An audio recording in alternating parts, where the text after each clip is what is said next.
बॉलीवुड में फिल्मों का टेस्ट बदलता रहता है। इस बार बिना किसी आइटम सॉन्ग, बड़े सुपरस्टार या उनके गेस्ट रोल के मोहित सूरी की फिल्म सैयारा ने कमाल कर दिया है। थिएटर से ऐसी ऐसी वीडियो सामने आ रही हैं जिनमें कोई आईवी ड्रिप के साथ नजर आ रहा है तो किसी को सीपीआर देते हुए दिखाया जा रहा है। एक सिंपल और शांत सी कहानी को पर्दे पर मोहित सूरी ने ऐसे उतारा कि जान फूंक दी। लेकिन इसमें नया तड़का लगाया आहान पांडे और अनीत पड्डा की एक्टिंग ने। अनीत की खूबसूरती देख लोग उन्हें नेशनल क्रश तक कह रहे हैं। सैयारा फिल्म अनीत पड्डा के एक्टिंग करियर का बड़ा ब्रेक थ्रू बन गई है। एक आम परिवार में जन्मी ये लड़की बॉलीवुड की नई सेंसेशन बन गई है। कॉलेज के दौरान कभी रात भर बस में तो कभी सुबह ट्रेन के सफर में बिताने वाली अनीत ने अपने माता पिता का सिर गर्व से ऊंचा कर दिया है। एक्टिंग और स्क्रीन प्रेजेंस ऐसी कि लोगों को रुलाने पर मजबूर कर दिया। कौन है 22 साल की ये आम लड़की जो मॉडलिंग के बाद बॉक्स ऑफिस पर मचा रही है डबल धमाल?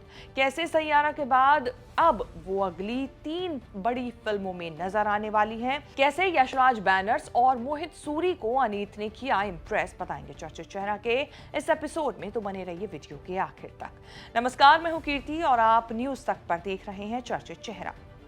आशिकी 2 के बाद लोगों को ऐसी फिल्म सैयारा के जरिए मोहित सूरी ने दी जो इमोशनल लव स्टोरी है जिसे लोग कनेक्ट कर पा रहे हैं खुद से भी। सैयारा का जॉनर और ट्रीटमेंट काफी हद तक आशिकी 2 जैसा है जिसे मोहित सूरी ने ही बनाया था। दोनों का स्टाइल और ऑन स्क्रीन प्रेजेंस में काफी सिमिलैरिटीज हैं। एक तरफ आहान पांडे जहां चंकी पांडे के भतीजे और अनन्या पांडे के कजन है, तो वहीं दूसरी तरफ अनीत का बॉलीवुड से दूर दूर तक कोई कनेक्शन नहीं है।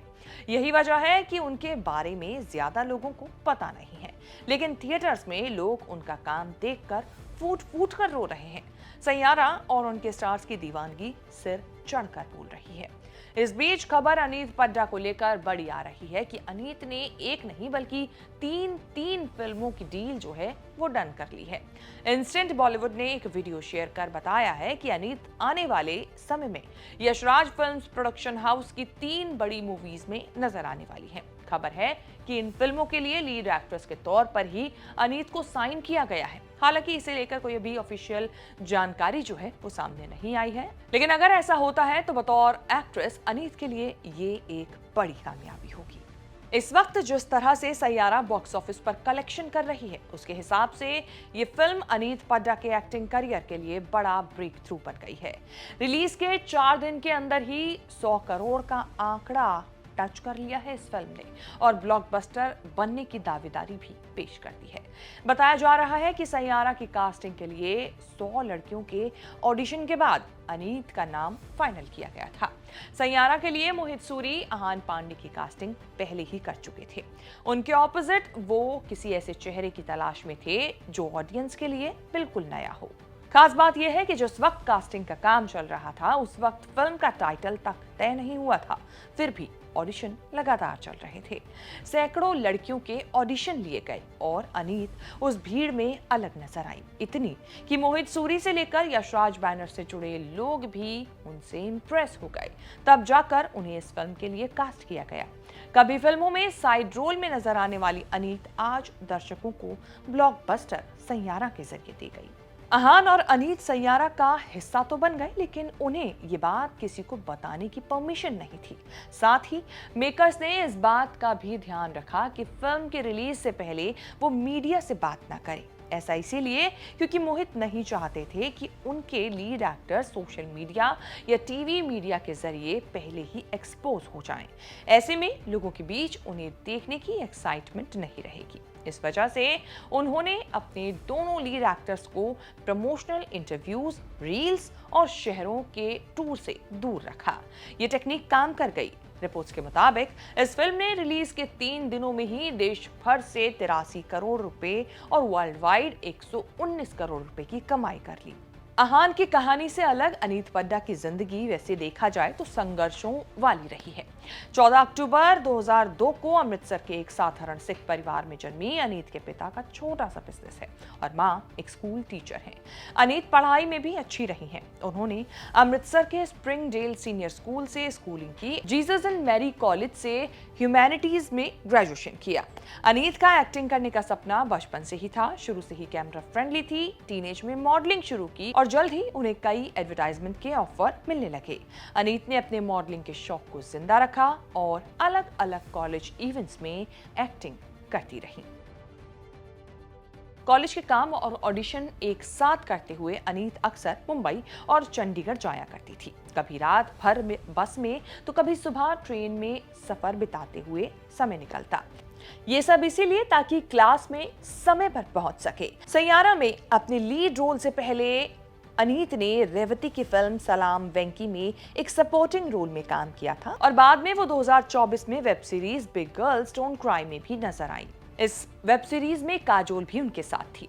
आज अनीत एक आम लड़की से चाहने वालों के बीच बेहद खास बन गई है।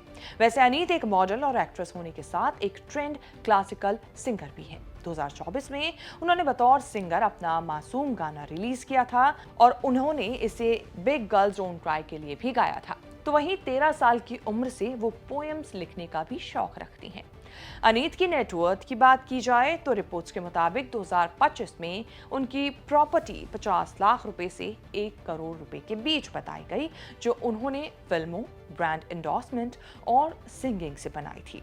सैयारा की सफलता को देखते हुए आने वाले कुछ समय में ये आंकड़ा और भी बढ़ सकता है।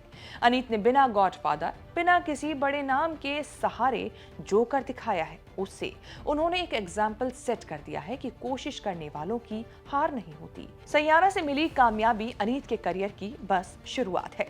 अब देखना यह है कि अनीत पड्डा इस चमकते सितारे को और कितना ऊंचा ले जाएंगी। चर्चित चेहरा में अनीत पड्डा से जुड़ी ये रिपोर्ट आपको हमारी कैसे लगी, इसे लेकर आपकी क्या राय है, कमेंट सेक्शन में जाके हमें अपनी बात जरूर बताएं और इस तरह की खबरें आगे भी देखने के लिए बने रहें न्यूज़ तक के साथ। वही दवाई आम आदमी पार्टी को 10 सालों के बाद बीजेपी ने चखा दी। आप भी यही मानते हैं? देखिए, झूठे आरोपों का तो आप क्या जवाब दे सकते हैं जब बेबुनियाद आरोप लगाने हैं। जैसे एक्साइज पॉलिसी को लेके इन्होंने जो आरोप लगाए, उसका कोई प्रमाण नहीं। किसी के घर से कोई पैसे की बरामदगी नहीं हुई, किसी के घर से कोई सोना, कोई गहना, कोई जायदाद के कागजात नहीं मिले, कोई फ्लैट, कोई बंगला नहीं मिला किसी का।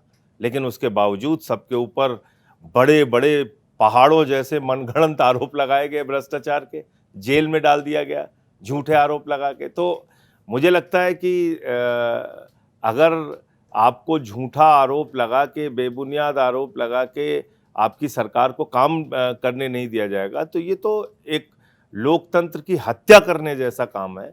इसको कहीं से भी सराहा नहीं जा सकता। हाँ, ठीक है, आप इन हथकंडों से चुनाव जीत सकते हैं, जो कि बीजेपी चुनाव जीत गई, लेकिन लोकतंत्र की निगाह से अगर आप देखेंगे तो ये तो अच्छी बात नहीं है कि आप एक चुनी हुई सरकार को, जो 62 सीटें लेके आई है, उसको आप काम न करने दें और रोज ऐसे अड़ंगे खड़े करें और झूठे आरोप लगाएं।